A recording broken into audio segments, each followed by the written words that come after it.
Hi there. Welcome to the Dice Brigade reviews. G.I. Joe. HeroScape G.I. Joe specifically. As a G.I. Joe fan, we are eating good when it comes to the tabletop world as of right now. While supplies last, you can get the G.I. Joe Mission Critical set. But pick those up quickly. Those aren't going to be around for much longer. There's the G.I. Joe HeroScape, the RPG, and the deck building game. And also there's that G.I. Joe board game, cooperative board game coming out real soon here, which as soon as it comes in, we'll do a review on it. Apparently they're on the boats right now. But I'm here today to talk about G.I. Joe HeroScape. Back when Renegade got the rights to HeroScape, there were three main questions. The first one is, will there be painted figures? The second is, will you reprint the old stuff? And the third one is, would you do other property tie-ins like the Marvel set from the original HeroScape? And the answer is yes. They do have pre-painted miniatures, but I don't buy those. I don't mind painting. Yes, they have recently announced that they are going to start reprinting some of the original stuff. And yes, they are going to continue developing third-party characters. At least the G.I. Joe. I don't think there's any others that have been confirmed yet. P.S. Renegade. Power Rangers. So the question is, now that they've done this, how well did it go? And should you buy the G.I. Joe Rumble at the Rift? What I like about this box here, this Rumble at the Rift, is this comes with everything you need to play HeroScape. If you buy this box, you will have map tiles, you'll have order markers, dice, wound markers, and miniatures, so you can play a full game of HeroScape and see if it's for you or not. So if you like G.I. Joe and you've been on the fence about HeroScape, this is a great box for you. The way they integrate the heroes and make use of their unique aspects is quite fun. Cobra will retreat every time he takes a hit. Destro will sell gear to some of his allies, giving them little bonuses. Snake Eyes is super deadly up close. Duke is a leader, so he can give bonuses if he's in a command position. Scarlet's really deadly, but also intelligence. And if you decide that you want more than Dr. Mindbender, Storm Shadow, and Roadblock, you could get these other sets. There's these two sets here, one Cobra and one Joe. In HeroScape, we have unique heroes and common heroes. With unique heroes, you can only have one hero of that name in your army, but common heroes and squads, you can have any number up to your point value. So they included the Joes and Cobras, the green shirts that they're called, and the Cobra Troopers. And they both have a flying vehicle. It's not G.I. Joe if you don't have extra vehicles. The Battlecopter, it's a neat miniature. It's huge, and it has this cool strafing ability. And the Cobra Flypod it can blow up things. So this is one of the complaints that I have about HeroScape in general, like especially Renegade. It's an improvement that they need to work on. They have it to where common special abilities like flying are just the word flying, and they don't explain it on the card. That saves some real estate on their card. I understand that. The problem is there's other special abilities, and I looked for the rulebook and I couldn't find it, so it would be nice if they had a centralized place where you could see what are all the special abilities, the common special abilities.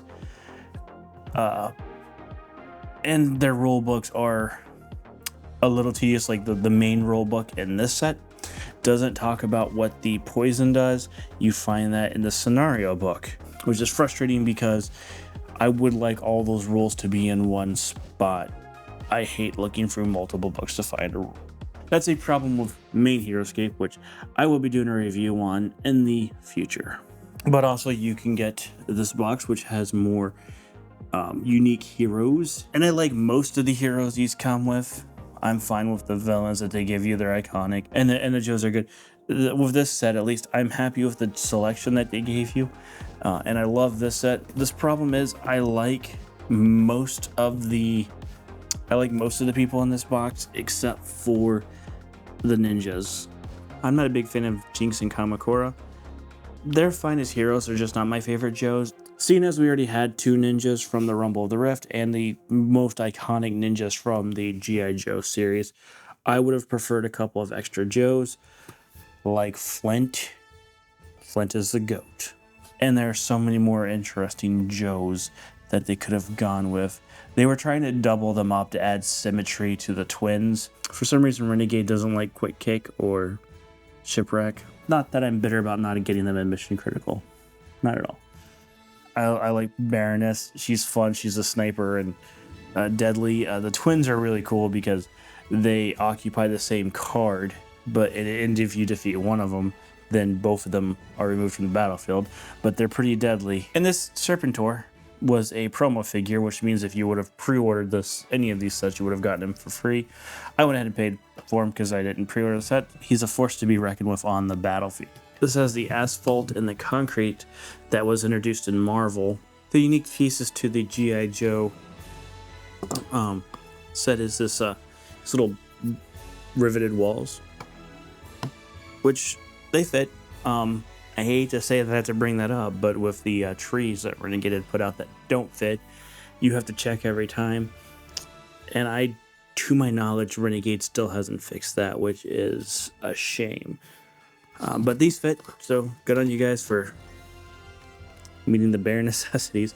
The only thing is, in one of the missions, these things are destructible. It would have been cool if they would have kept that, where make it to where this is destructible terrain, so you could get that sense of battling it out with the Joes and the heavy weaponry. There's also these toxic tiles, land tiles. These will give you a -1 to your defense roll if you're standing on it. And these toxic water tiles will give you a -2. These are fun, and they actually give you some interesting problems where it's like, do you go for the objective and put your Joe at risk because rolling at a disadvantage can really kill your guy quite quickly, or do you hold back and try to find a safer approach? There's also these shadow tiles, which will give you a +1 to your defense. I believe these were introduced in the D&D set, but they're really cool, and I'm happy to see these back out. So my all in all, I think this set's quite good. I think it's a great introduction to HeroScape. Again, if you're on the fence and you like G.I. Joe, this would be a great way to see if this game is for you. You have a couple of cool glyphs in this game. There are these items that Destro gives you, but I guess if you're not playing with him, you can put the glyphs on the table. They do some really cool things you can use once per round. They can give you an automatic shield or give you an additional skull, or a jetpack that would give you the flying ability. What I love is there's these little zip lines, which you can place 6 spaces apart, and if you enter a glyph with a zip line and in your movement, and there's another one that's empty, you can zip yourself up or down or around the stage. This creates a lot of fun movement. Could you guys let me know what your solution is to sleeving these cards? I've considered laminating them, and I think that's where I'm leaning towards. I've seen CD storage. But if you've tried one or the other, let me know how they work, because I haven't had these cards for that long, and I'm already seeing some wear and tear on the sides, and I'd like to prevent that. Especially since my kids enjoy playing this game, and so I want this game to stick around for a very long time. So we here at the Dice Brigade recommend HeroScape G.I. Joe Rumble at the Rift. So thank you so much for watching, and until next time, knowing is half the battle. The other half is extreme violence. Also, Renegade, you need to give us a Statue of Liberty terrain so we can recreate the greatest opening to any movie to ever exist. Ever.